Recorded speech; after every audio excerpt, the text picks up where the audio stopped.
Billy Luna. There's two guys, one's the Spaniard and one's this other big 6.5-foot bodybuilder, and they took me into this back room. One call to Sammy the Bull and we can have you taken out to the desert. There's all these massive Chicano, Mexican-American gang members with the prison tattoos, New Mexican Mafia, La M, slabs of white, weighing apparatus, guns everywhere, rocket-propelled grenade launcher on top of the TV.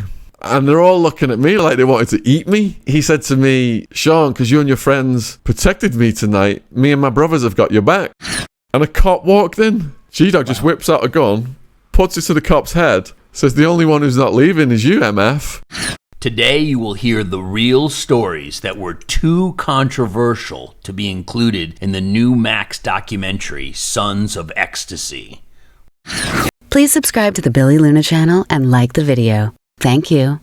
He's got like a Viking's beard. He's been up for days on the white that you smoke. He's all chained up. And the guards yell at him to get down. He won't get down. I'm going to be in there in a minute with all of you lot. I'll have any of you. And he goes, Billy Luna. A war broke out in the 1990s over the ecstasy trade in Arizona between English stockbroker Shaun Attwood and Gerard Gravano, the son of notorious New York killer and mobster turned rat, Salvatore Sammy the Bull Gravano. I sat down with English Shaun Attwood after the completion of the Max documentary, and he told me the true stories that were not revealed in the Max doc. Stay tuned till the end of the video, because the true tales that English Shaun Attwood reveals will blow your mind. Not since Joe Valachi in the 60s has such a high-ranking member of the mob turned traitor. Sammy the Bull Gravano now joins the ranks of those who have broken the cardinal rule of the Mafia, Omerta, the code of silence. And what makes his betrayal all the more shocking is the fact that he was John Gotti's best friend. It was here at the Ravenite Social Club on Mulberry Street, one of John Gotti's favorite places, where Gotti and Gravano hung out and talked for hours. Little did John Gotti know that years later, this man would knife him in the back. How significant a player was he in terms of getting this conviction? Well, he was probably the most important ingredient of all outside of the tapes, because of the fact that here you had a man who was directly appointed by John Gotti as his underboss, as his number one aide, who turned against the Dons. Our country is sick to the core if it is willing to pay for testimony by literally absolving a person of 19 confessed murders. Gravano's immediate fate is clear. The feds will continue to milk his inside knowledge of the Mafia to put more mobsters away, and he'll likely serve time in prison before joining the Federal Witness Protection Program. But Joe Coffey predicts we'll see Gravano again, still on the wrong side of the law. Only people like Gravano, they can't resist the action. Someday he'll be back, and he might be found in the street dead someday because of his actions, not because of anyone else's actions. Billy Luna. Sammy then, part of his deal that he cut, he ends up testifying against dozens and dozens of top-level Cosa Nostra guys, bosses, capos, underbosses, everybody. He gives it all up. And Sammy was there. He saw it all. Ultimately, for doing this, Sammy cut himself a real sweetheart deal. He only had to do 5 years in prison, 3 years supervised release. And because he'd already done 4 years in prison for 19 murders, Sammy had to do 1 more year in prison. And he was out. So Sammy enters WITSEC, the Federal Witness Protection Program. And he has some plastic surgery on his face. Now, the idea was to give him plastic surgery to change his appearance, but what Sammy did, Sammy's kind of always, he's kind of scheming and manipulating. The plastic surgery was more to tighten him up, make him look good. And they moved him to Arizona in the Witness Protection Program. They gave him the name Moran, Jimmy Moran, and he starts to get into business there. He buys a big house, and he starts to go into some businesses, has a restaurant that's in his wife's name. And when he's there, his son Gerard gets involved with a guy who's in a young gang called I believe the Devil Dogs. His name was Papa. Mike Papa. Mike Papa. Yeah. Basically, Sammy decides to get into the pill business, the disco biscuit business. And Sammy does pretty well with this, with his reputation. Apparently, he's making up to $500,000 a week in this business, doing very well. Now, at this time in Arizona, there's a young British former stockbroker who has built his own disco biscuit empire. Have you heard of this gentleman, Sean? British guy. You're British. You might know him. Yeah, he had the pure white beige presses from Holland, not the coloured local pills that they tried to get him to peddle. The good stuff, right? Yeah. Yeah, and Sammy's wasn't so good, was it? When you say Sammy's, I would more describe it as Gerard's, because I don't think Sammy was hip to what was going on the street level. He was just like an investor, advisor. That was his role. I think Gerard took over with Mike Papa's ring, and then a lot of people were throwing Sammy's name around. So when we interacted with them, for example, the first time I found out who they were, meeting had been brokered at Heart 5, a bar in Tucson, and I go in there and there's two guys. One's the Spaniard and one's this other big 6.5-foot bodybuilder, and they took me into this back room and they cleared the sofa, and I said to them, you know, our pills, I've got a good reputation, because they were asking me why don't I work with them, and I said, you guys have got these coloured pills, and the big guy jumps off the sofa and he's like, who the F do you think you are, disrespecting our pills? One call to Sammy the Bull and we can have you taken out to the desert. So that was the first time I heard it, and I didn't know if he was just blowharding or if it was legit. So that was the first time you'd ever heard that Sammy the Bull was in AZ doing these kind of things? Yep. Wow. And you thought, okay, he's just dropping the name of a former mafiosi from New York. You know, is it real? I wasn't sure, because I had a lot of people working under me, and they were like my protective shield, like the heads of every faction. And my thing was, if that shield got pierced, if anyone took them out, I'm next. So what happened was, in the following months, one of those guys, he was like my top pill sales guy, some faction from the Gravano enterprise enticed him to a nightclub in Scottsdale. They knocked his teeth out in the men's room and took all his pills and his money and his gun and everything else. So that was the point when we knew it was serious. So the original guy I met, the Spaniard, I was always on good terms with him. And I know when we were in Rocky Point, Puerto Penasco, those guys ran out. I don't think they knew we were bringing him in through Mexico. So we had a lot. So we started supplying them when they were down in Rocky Point. So there were times when factions of the Enterprise wanted to get us and kidnap us and do things to us. But there were other times when they were working with us. The one time that was the heaviest that I had no idea about, I was in a gay bar called the Crowbar in Central Phoenix. And Hostilities must have climaxed because they put a bounty on me. And a striptease girl at the Crowbar saw me and she called it in. And Gerard jumps in a car, armed to the teeth with his friends, to come and kidnap me. And my friends, Wildman, Wildwoman, G-Dog, they'd sensed the atmosphere change from when, must have been from when that woman called it in or something. Wow.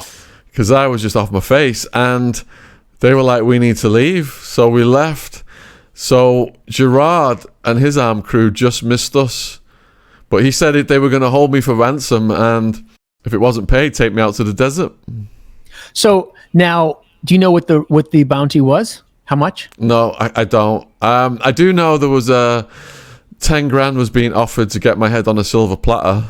10 G's. Wow. Yeah. And so you were there in the club with Wildman. Wildman, rest in peace. And Wildman, who sensed the atmosphere? Was it Wildman that sensed the atmosphere? I can't remember because it's so long ago. I was with Wildman, Wildwoman, and G-Dog. They would have been the most observant as to anything about to happen. I probably had some other people with me as well, but it would have been them who would have come to me and said, let's go.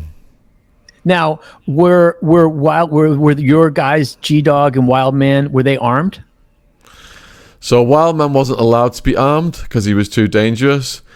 G-Dog had access to weapons, but he wouldn't have brought a weapon into the club.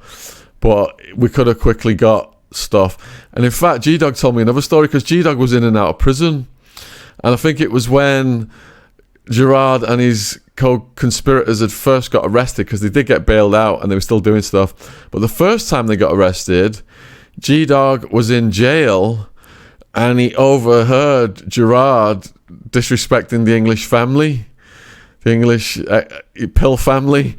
And G-Dog set him straight. Yeah, because G-Dog's brothers were New Mexican Mafia.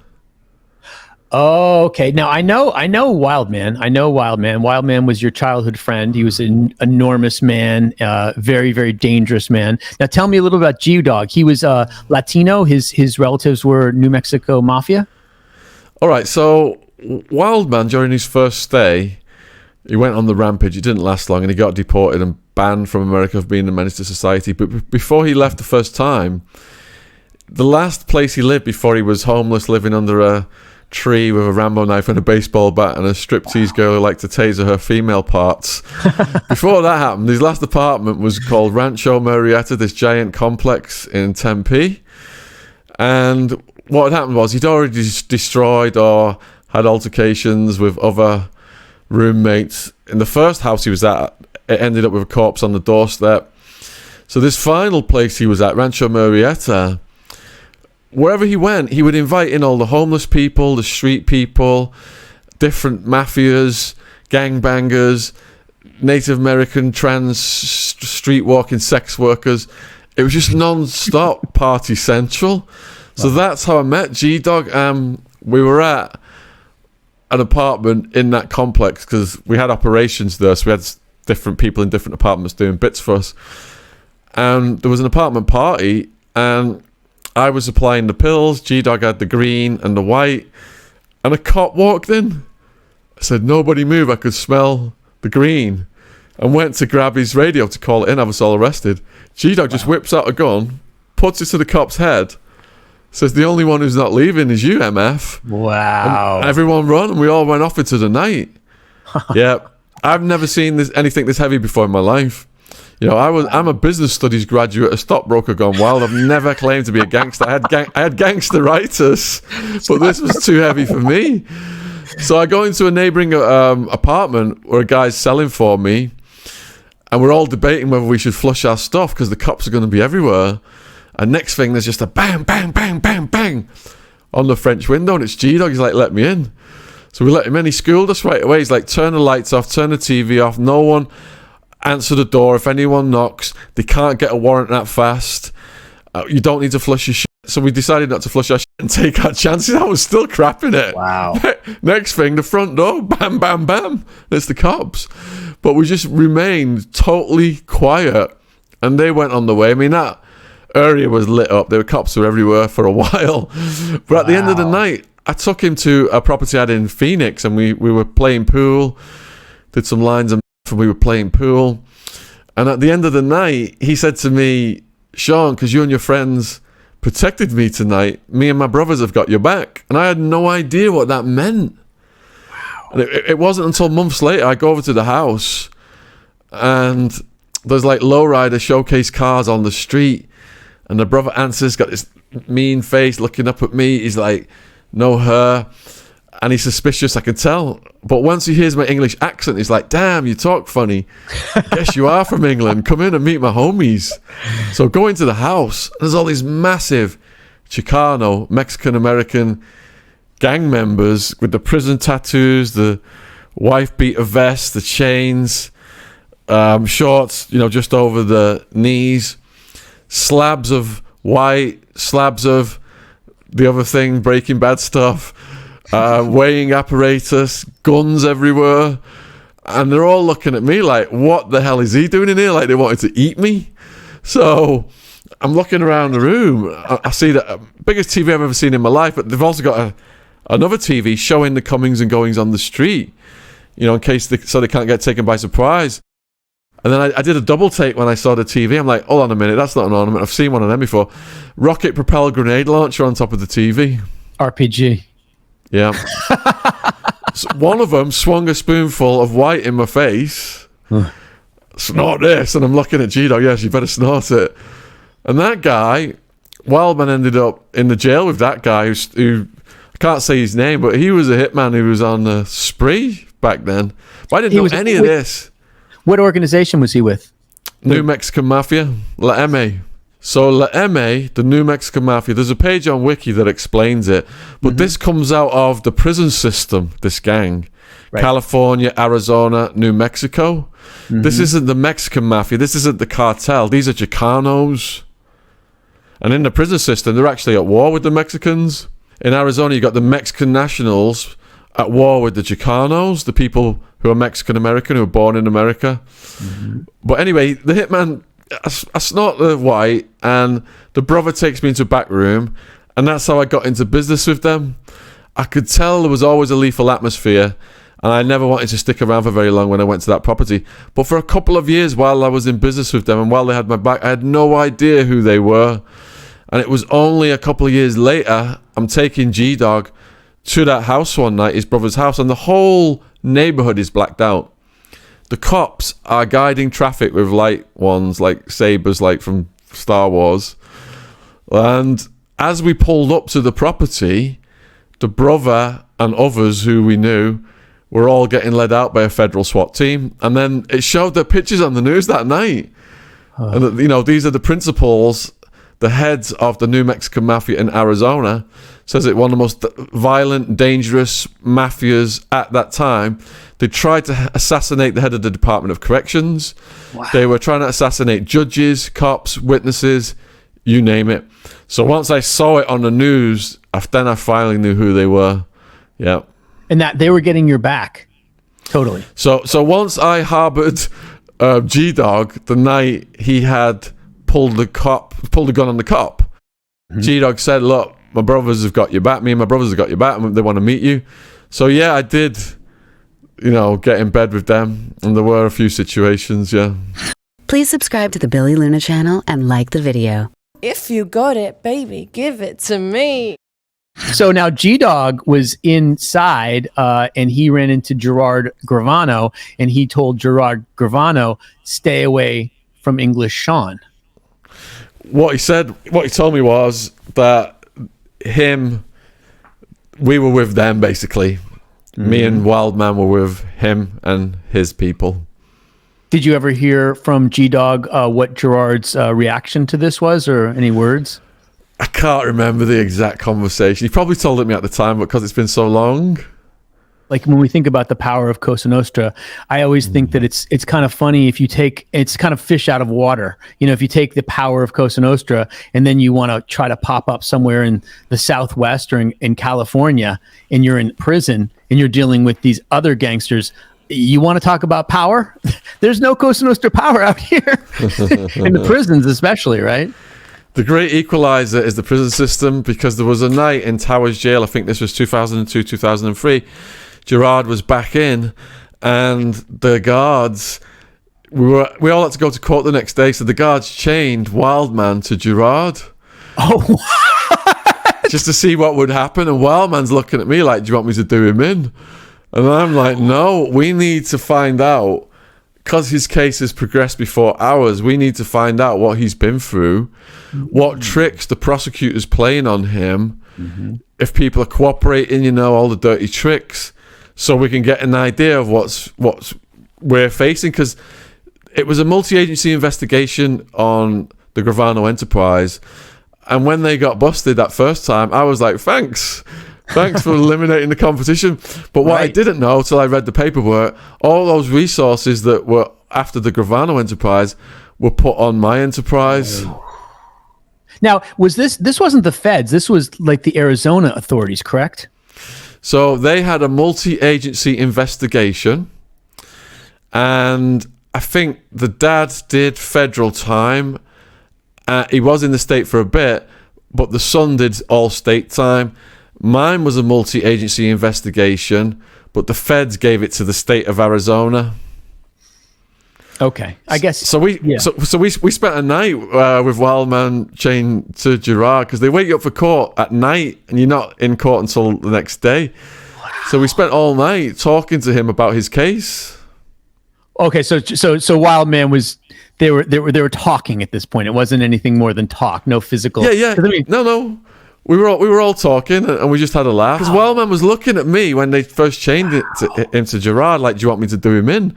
And I was like, no, we need to talk to him and find out how things are progressing with his case in case he's got any tips for us. Right. So we spent hours with him, pumping him for information. But Gerard, he gained a reputation for being an arm wrestler in the jail. Oh, how tall is he? A big guy? Sammy's a small guy. How tall is Gerard? He's not tall, but he's got that build like the Bull. So he was very good at arm wrestling. I've found throughout my life that the guys who are good arm wrestlers are pretty tough, generally speaking. That's a very practical kind of strength. Yeah. Obviously, Wildman much larger. There's only so far arm wrestling skills are going to take you. When he died, he was 6'2" and 29.5 stone, and I think 1 stone is 14 pounds.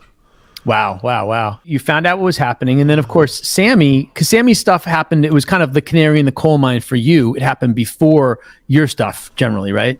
Yep. Because Sammy gets popped, and his crew, Sammy and his crew gets popped, and Sammy gets basically, 20 years and serves most of it, right?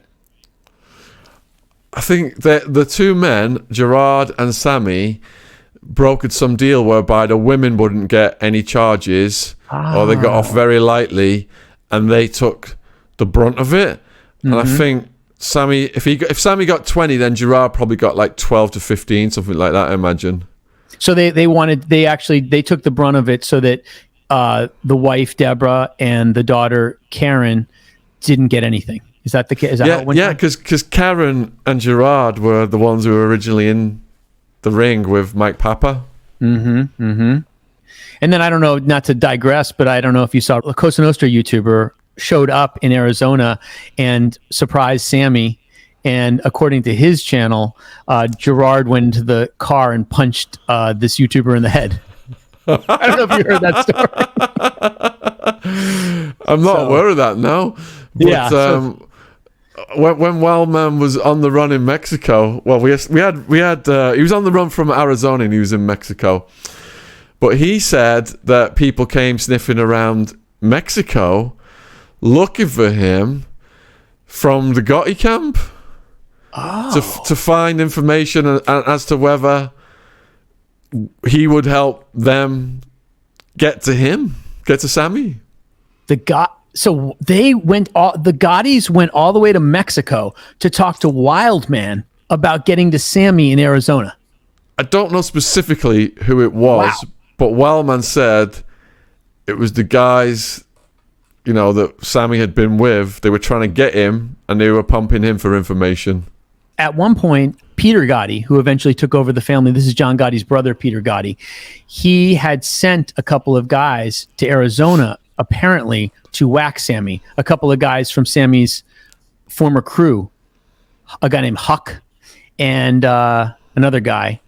And so they didn't kill Sammy, but they were, interested in that. I've heard some other people say about, I guess they never got Sammy. And I think Sammy's whole thing, I remember when he did the interview with Diane Sawyer way back in the day, and he said, they may come for me. They're probably going to come for me. He's like, but they better be good, because, you're talking about a guy who's a hard target, as it were, right?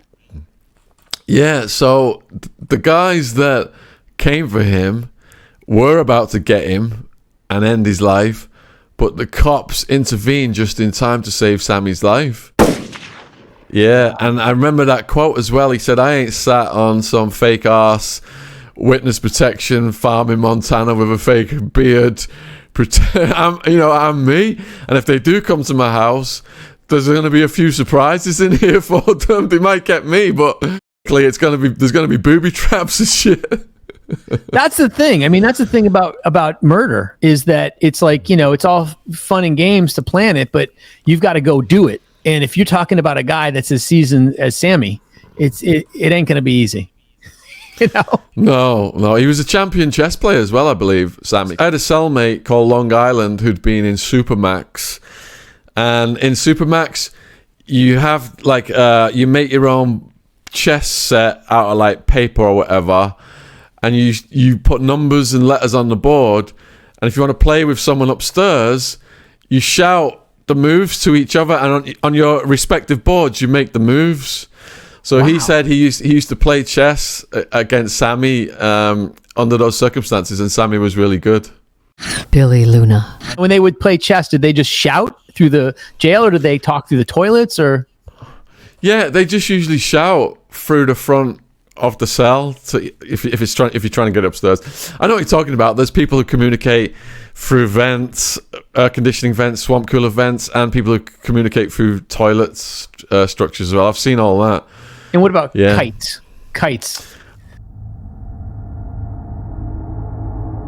Right, so in Supermax, when I came to Supermax the first time and I looked out through the window of the cell, the plexiglass, as it was getting later in the day, I couldn't believe my eyes. It looked like there was poltergeists, because like envelope was just floating up in the air like this. Things were like sliding across the floor. And what it is, people strip blankets, towels, whatever, get string out of them.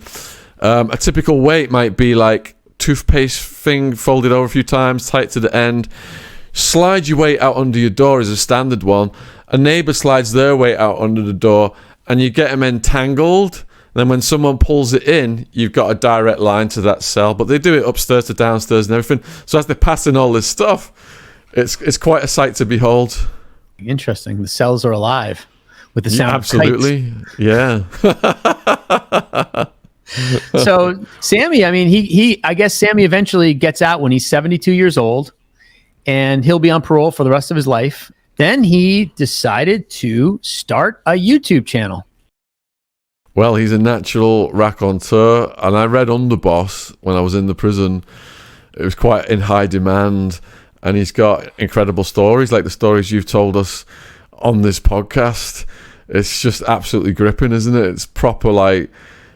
There was an old school Gravano crime family associate that I was friends with, two Tonys, serving 140 plus years for whacking people. He left bodies from Arizona to Alaska. And he said, Shaun, these films like The Godfather and Casino, they're just actors. They're actors. They're guys playing the life we've lived. And Sammy the Bull, he certainly lived at the top of that life. Underboss is a great book written by the great Peter Moss, who wrote the book Serpico, made into the Al Pacino movie. And that's one of the I think that's one of the better ones. He's a real writer. There's a lot of Cosa Nostra books that are like, but that's definitely one of the good ones. And then, so what about your story? How did your story progress? Can you give us the bullet points on that? What do you mean? How did it progress?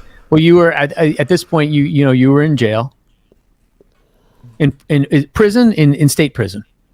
Yeah, so I was in Sheriff Joe Arpaio's jail for 26 months. Wow, that's the worst you can be in any institution, I think, because he was hardcore. I mean, Nat Geo, who did my Locked Up Abroad episode, they researched it, and I think 57 people died in that jail around the time I was there over a 5-year period. Guards were murdering mentally ill prisoners. They murdered a blind prisoner. People can Google this. Brian Crenshaw, Scott Norberg. And I was fighting my case for that length of time. Then I did the balance in the Arizona Department of Corrections. But in the jail, everyone's coming in and out constantly. People don't know what they're going to get, so they're all going crazy because of the anticipation anxiety.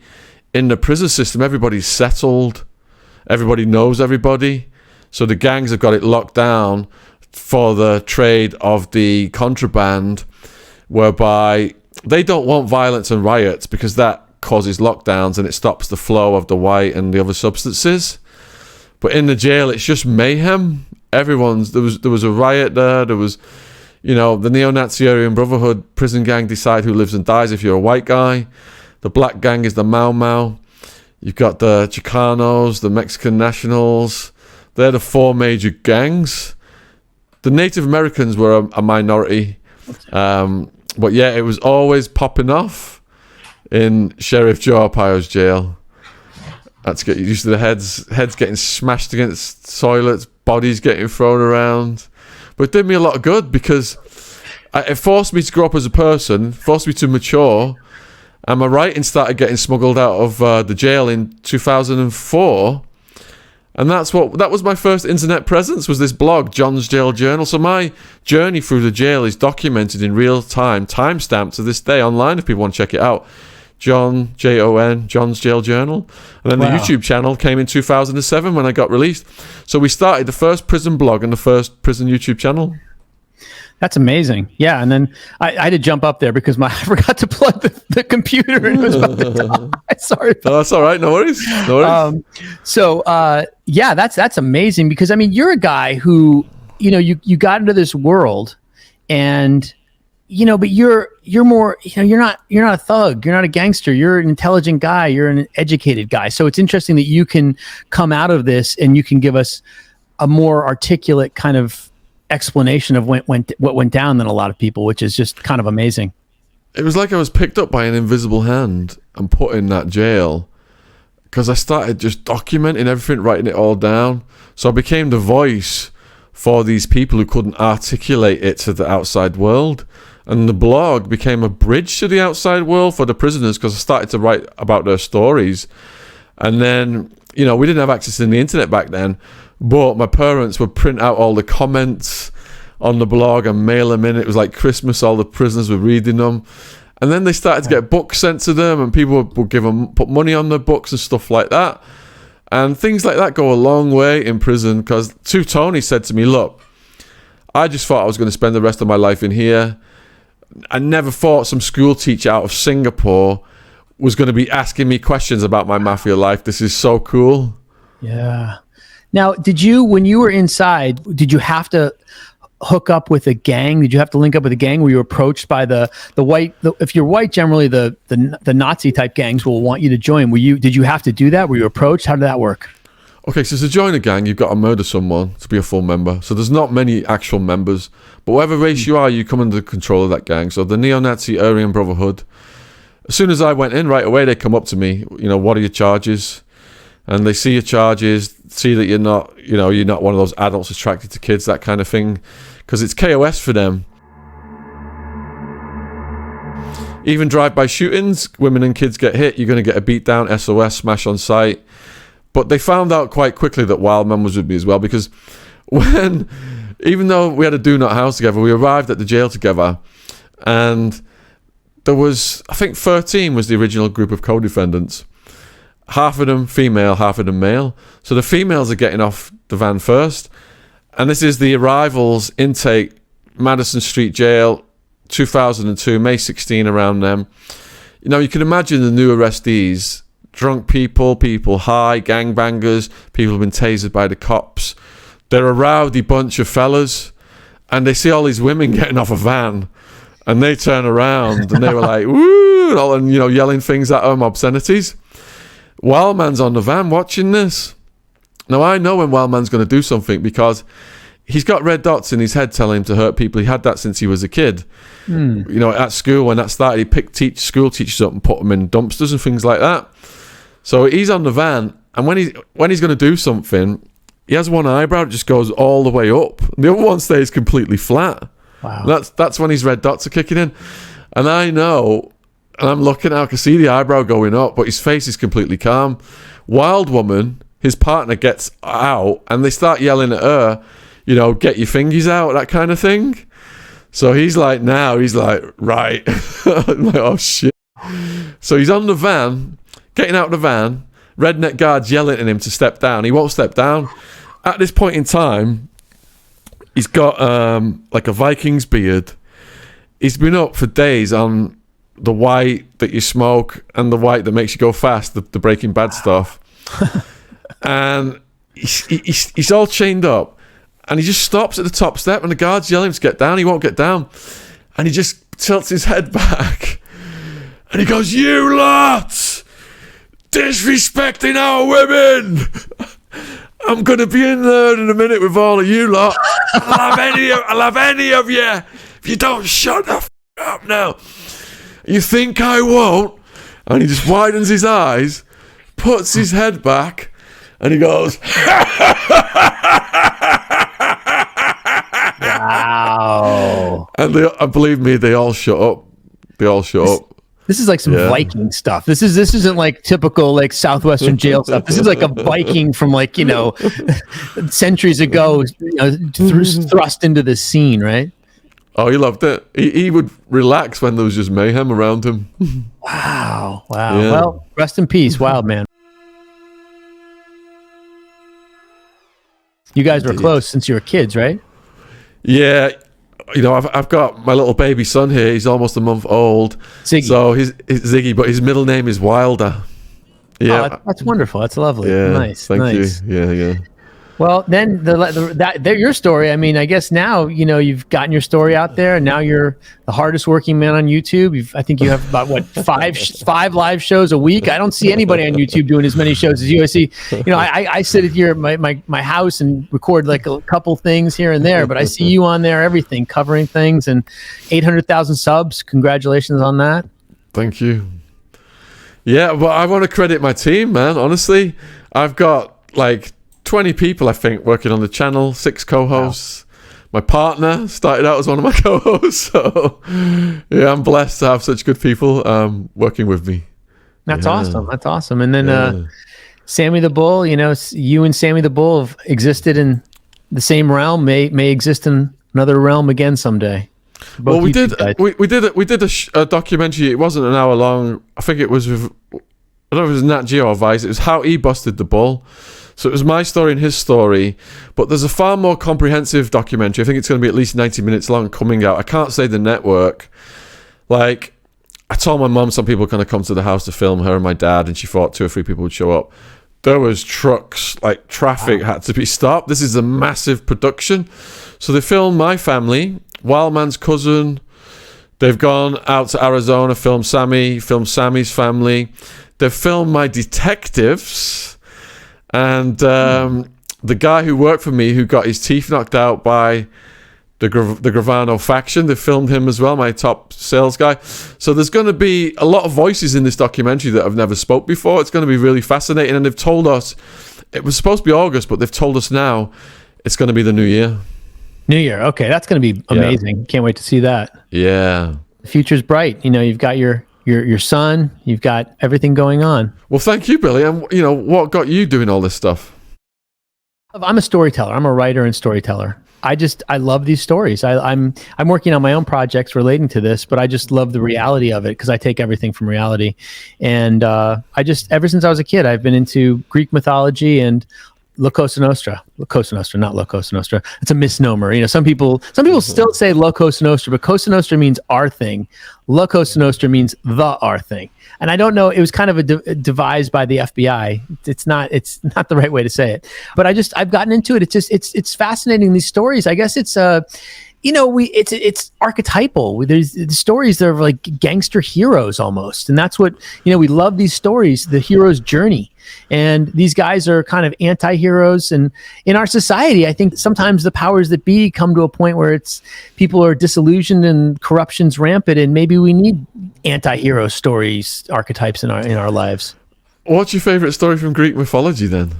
I like both Apollo and Dionysus, so that's kind of the dichotomy of that, the Apollonian versus the Dionysian. I was always kind of drawn to the Dionysian, but I kind of like the Apollonian. So are you a fan of Nietzsche as well then? Because he wrote a lot about that. Oh yeah, absolutely. And also Joseph Campbell, The Hero's Journey, and he articulated that. I don't know if you've ever read any of his stuff or seen any of his things. I mean, Joseph Campbell is the ultimate dinner guest because he's got this massive knowledge of mythology and religion, and one topic leads to the other, and it can just be 9 hours easily. He did this. There's a really good series by the journalist Bill Moyers that sat down with him. I believe it's around 9 hours long. And they're just like, one thing leads to another. And he talks about the commonality in things, such as, for instance, like when Christianity took over, a lot of the artisans created things with the Greek or the Roman gods, and that's how they kind of created things. So they had to kind of retool that. So a lot of things you'll see from that is, as Joseph Campbell will explain, they took the cult of Apollo, and the figure of Apollo is this bearded young man, and that's like Jesus. They kind of like put him in Apollo's place. So there's a lot of like crossover with the Apollonian and the figure of Jesus. And it's interesting that these things that Campbell just points out the commonalities and how, like, the phoenix rose from the ashes, the firebird, the phoenix, in the same amount of time that Jesus rose from the dead. These are kind of like, ancient. They started off as more simplistic natural myths, and they just kind of evolved. But there's a great deal of commonality in them, and it's, who knows? Is it nature or is it nurture? Is this something that we've created, or is this part of our being that we've projected? I don't know. Yeah, I love all that stuff. So where are you going to go with the Mafia next? Roy DeMeo, Murder Machine, that was a popular one. Oh yeah, Roy DeMeo's crew. I mean, that was, bloodthirsty. I mean, we could talk about that guy, but we don't want to get you demonetized because that's real gruesome stuff, man. That guy was a hitter. Well, what I do with my channel is tell stories. I'm about to be dropping something that kind of relates to this. I'm going to do a really big deep dive into the hit on Paul Castellano, kind of like really analyzing almost like, multimedia in the way that like the movie JFK kind of handled the JFK assassination. But I'm working on a novel too. And I'm also working on a true story, something pretty big that's coming along, which I'll tell you off. I kind of keep things a little close to the vest until they come to fruition. But I've been given some information about something that really happened that's going to kind of blow the doors off some stuff and, give us some new information about very, very popular myths in the Mafia. I interviewed a guy this year called Kevin Marr, who was a wheelman for Roy DeMeo. They went out with some YouTubers and diving stuff to where he'd run these cars off into the river for DeMeo. They went out there last month and they found remains in the cars at the bottom of the river because the car disintegrated. In the trunk of the car? The car had disintegrated. It had been that long. It was just pieces. Right. Yeah. Well, Roy DeMeo had a huge auto theft ring and making huge amounts of money shipping them overseas. Also dealing white, dealing this, dealing that. He was tight with Paul Castellano, and he did a lot of murders for Paul. And, Paul accepted the money, and that's kind of one of the, predicates that Paul eventually got busted for. And Roy was an interesting figure, a bloodthirsty figure. I wonder if those remains were in the disintegrated trunks of the cars, because that's where Roy finally, ironically, ended up, in the trunk of his car. Oh, wow. That's usually... Yeah, because Kevin, who got rid of the cars, he said the smell was coming from the trunk. Yeah. Yeah. No, he had there's a million stories in New York City in regard to that, right? There's a million players, a million stories, and we could go on, and it's kind of thing we could just talk about endlessly. It's fascinating. It's wonderful, and I love talking about it. I love experiencing it. I love researching it, and I love sitting down with these people that have heard the story. And it's interesting because there's certain people that have the real deal story. We know that Sammy has the real deal story. There's receipts to prove it. But then, in this age, we're living with a lot of people that I think in this genre, there's just, even within the genre, in terms of really good journalists and writers that research it and have that, there's a lot of inaccuracies that are inherent because it's such a secret society. And so there's conventional ways to confirm things, such as court records, FBI files, New York Times articles, but still, that's often not enough. And there's still things that are wrong. And then nowadays on YouTube, we have a kind of a proliferation of these guys who, I don't know, man. For instance, like, there's a lot of guys that they say this, they say that. I don't believe it, really. And for instance, of course, the movie, the book, I Heard You Paint Houses, and then the film that was based on it called The Irishman, was made as a $80 million Marty Scorsese movie starring Robert De Niro and Joe Pesci. We know that guy, all that stuff is lies. All of it. Like, this guy claims to have provided the guns in the Kennedy assassination. He claims to have whacked out crazy Joey Gallo. He claims to have obviously killed Jimmy Hoffa. Now, this guy says he killed everybody. Now, next? I think he's going to say that he assassinated Archduke Franz Ferdinand to start World War I. It's like, he killed everybody, and this guy didn't kill anyone, and none of those people. It's all lies. And it's interesting. At one point, like, if you Googled that, you will hear, like, who killed Jimmy Hoffa. You will hear Frank Sheeran's name. It's funny that Google, that lies can go so far. I mean, I guess if you make an $80 million Marty Scorsese movie starring Robert De Niro, Al Pacino, and Joe Pesci, that's like, what is the sum of a man? in our society, generally speaking, what defines a man is the major motion picture or major television event about their life.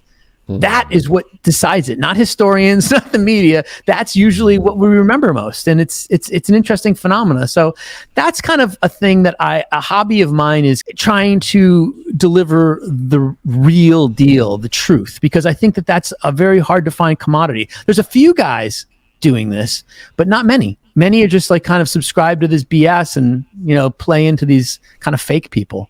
I don't know. It's interesting. Well, you do it with pizzazz, definitely. So viewers watching this, let us know what you thought in the comments. If you'd like to see Billy back talking about Roy DeMeo and getting us demonetized, let us know. Let us know in the comments about that as well. And Billy, huge thank you for doing this. Let the viewers know where they can find and support your work, please. Absolutely. I mean, I have my YouTube channel. It's just YouTube, Billy Luna on YouTube. If you YouTube it, you'll find it. If you Google it, you'll find it. And I'm going to be putting out a lot more interesting videos on Cosa Nostra, and I'm sure I'll be back here talking with Shaun. Big fan of his work. And yeah, check it out, and there'll be a lot of good things coming. It's been a pleasure, Shaun, as always. Touche, my friend. Take care. Billy Luna. Please subscribe to the Billy Luna channel and like the video. Thank you.